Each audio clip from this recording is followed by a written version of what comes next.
Shalom adik-adik Kids Impact. Senang sekali hari ini Kak Priska bisa bertemu sama adik-adik semuanya di ibadah Kids Impact. Sebelum kita mendengarkan firman Tuhan, kita mau berdoa dulu bersama-sama ya. Kita lipat tangannya, tutup matanya. Tuhan Yesus, terima kasih Tuhan buat hari ini. Terima kasih buat berkat-Mu Tuhan. Terima kasih buat kesehatan yang Kau berikan kepada setiap kami. Tuhan, sebentar kami mau mendengarkan firman Tuhan. Biarlah kami mengerti setiap firman yang dibagikan. Dan kami dapat melakukan firman tersebut Bapa. Di dalam nama Tuhan Yesus kami berdoa dan mengucap syukur. Haleluya. Amin. Nah adik-adik, gimana nih kabarnya adik-adik semuanya di sini? Semuanya sehat? Nggak terasa kita udah masuk di minggu keempat bulan Mei. Bulan Mei ini kita belajar tentang Roh Kudus. Kalau adik-adik kemarin sudah ikut KKR ya di kota adik-adik masing-masing. Nah adik-adik sudah terima Roh Kudus dalam kehidupannya adik-adik. Dan percaya maka adik-adik dapat melakukan mujizat. Mujizat itu bisa ketika adik-adik berdoa, maka yang sakit disembuhkan. Atau adik-adik ketika adik-adik berdoa untuk sekolah, adik-adik bisa melakukan sekolah dengan baik, ujiannya bisa dengan baik dan mendapatkan nilai yang terbaik. Adik-adik juga bisa melakukan tugasnya juga dapat dilakukan dengan baik. Nah, adik-adik sebelum Kak Priska menceritakan firman Tuhan hari ini, kita mau sama-sama menyaksikan sebuah video. Yuk kita saksikan video tersebut bersama-sama. Tak ada perak, tak ada emas. Petrus dan Yohanes pergi ke bait Allah.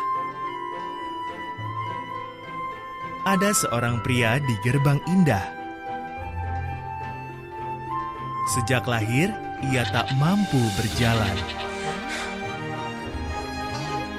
Pekerjaannya meminta-minta uang.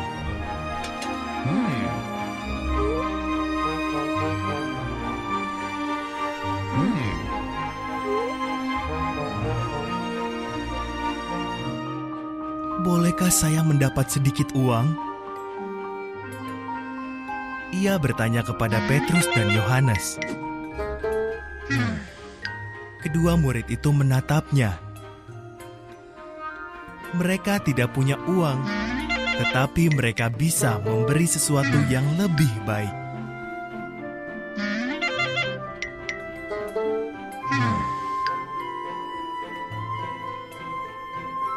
Pandanglah kami, kata Petrus.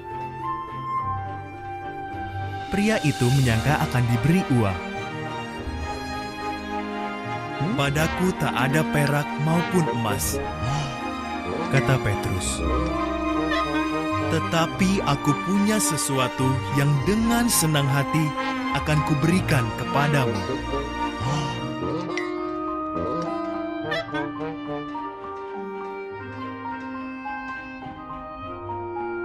Dalam nama Yesus Kristus dari Nazaret, kata Petrus, berjalanlah. Petrus memegang tangan orang itu, dan tiba-tiba kaki dan pergelangannya menjadi kuat. Ia berdiri dan berjalan.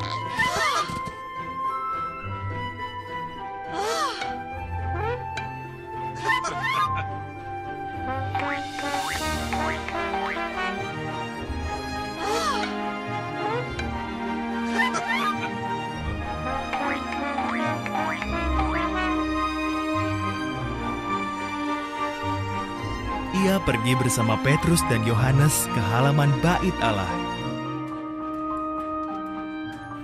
Lihatlah, ia tidak hanya berjalan, namun juga melompat-lompat sambil memuji Tuhan.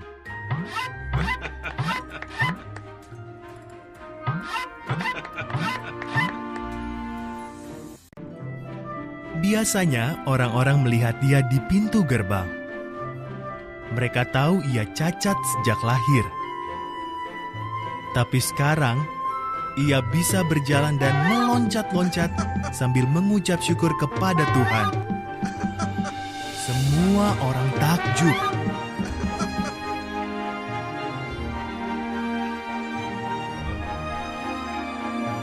Petrus memberitahu mereka tentang kuasa Dia yang telah menyembuhkan orang itu. Ia memberitahu mereka tentang Yesus. Setelah itu, banyak di antara mereka memutuskan untuk mengikuti Yesus juga.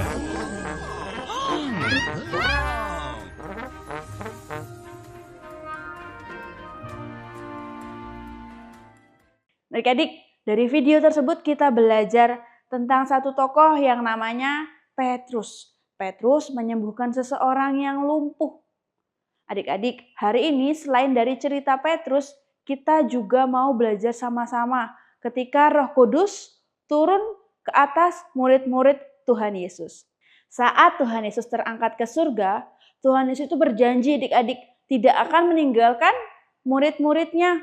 Tuhan Yesus menyuruh murid-muridnya untuk menunggu di atas loteng Yerusalem untuk menerima janji yang Tuhan Yesus berikan kepada murid-muridnya.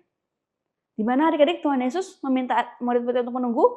Betul sekali, di atas loteng Yerusalem. Nah, mereka menunggu setiap hari. Pada saat di mana hari Pentakosta, Tuhan Yesus janjikan akan turun penolong. Banyak sekali orang yang berkumpul di Yerusalem untuk menantikan kedatangan Roh Kudus itu. Roh Kudus turun dan para rasul merasakan kasih dan kekuatan dari Tuhan Yesus yang sangat luar biasa. Dan di atas kepala mereka tampaklah lidah-lidah api. Tapi lidah-lidah api itu tidak membuat mereka terbakar adik-adik. Mereka mulai berkata-kata dalam bahasa yang baru atau bahasa-bahasa yang lain. Adik-adik pernah melihat api? Misalnya ketika mamanya adik-adik masak, atau api unggun. Nah, kita bisa merasakan api itu panas ya adik-adik. Makanya kita tidak boleh sembarangan bermain dengan api. Tapi hebatnya ketika api itu turun ke atas murid-murid, mereka tidak terbakar. Sama sekali, tidak melukai sama sekali. Adik-adik, lidah api yang turun ke atas murid-murid itu bukanlah api. Itu merupakan Roh Kudus. Dari video yang tadi kita tonton sama-sama adik-adik. Di Kisah Para Rasul 3 ayat 1 sampai dengan 9, Petrus menyembuhkan seorang yang sakit. Orangnya menderita lumpuh. Tuhan memakai Petrus adik-adik sebagai perpanjang tanganan Tuhan untuk menyembuhkan orang yang lumpuh tersebut. Petrus adik-adik bisa melakukan semuanya itu karena ada kuasa Roh Kudus yang Petrus sudah terima saat Tuhan Yesus berikan. Petrus awalnya orangnya penakut. Petrus awalnya mungkin merasa tidak berani. Tapi ketika Petrus menerima Roh Kudus itu, Petrus dipulihkan. Dia bersemangat memberitakan Injil, juga melakukan mujizat dalam nama Tuhan Yesus. Petrus percaya dalam pelayanannya selalu ada Tuhan Yesus. Petrus percaya bahwa Roh Kudus itu selalu menyertai kehidupannya. Setiap kita juga adik-adik percaya bahwa kita bisa menerima mujizat. Setiap kita juga bisa melakukan mujizat asal kita percaya bahwa ada kuasa Tuhan Yesus yang besar dalam kehidupan setiap kita.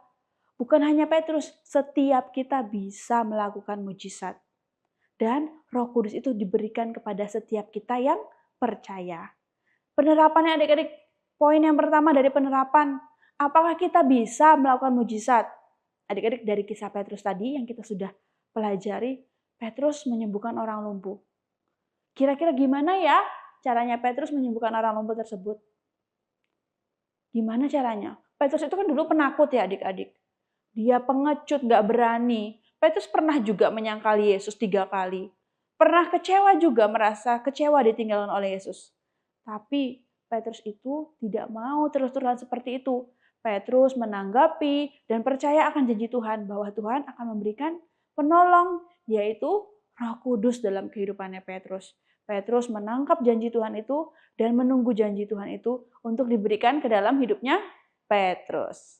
Nah, makanya ketika Petrus menerima Roh Kudus itu adik-adik, hidupnya itu penuh dengan Roh Kudus dan tidak akan pernah sama lagi. Petrus menjadi orang yang berani melayani Tuhan, memberitakan Injil, dan banyak orang diselamatkan oleh karena Petrus memberitakan Injil. Nah, jika Petrus yang setelah menerima Roh Kudus dan hidupnya penuh dengan Roh Kudus, maka Petrus bisa melakukan mujizat. Yuk adik-adik kita tangkap dan kita percaya sungguh-sungguh bahwa mujizat itu bisa kita lakukan kalau Roh Kudus ada dalam kehidupan adik-adik dan kita terima Roh Kudus dalam kehidupan setiap kita.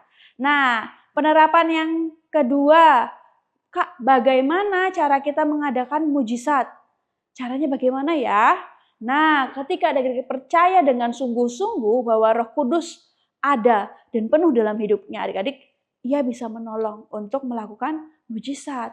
Maka mujizat itu pasti terjadi. Dengan penuh percaya di dalam nama Tuhan Yesus, ketika adik-adik mendoakan orang sakit, menumpang tangan atas orang yang sakit, maka orang sakit itu pasti akan sembuh. Atau ketika nih adik-adik sendiri merasakan sakit di bagian tubuhnya adik-adik, adik-adik bisa berdoa dengan yakin, percaya bahwa Tuhan menyembuhkan. Pasti adik-adik akan menerimanya, oke?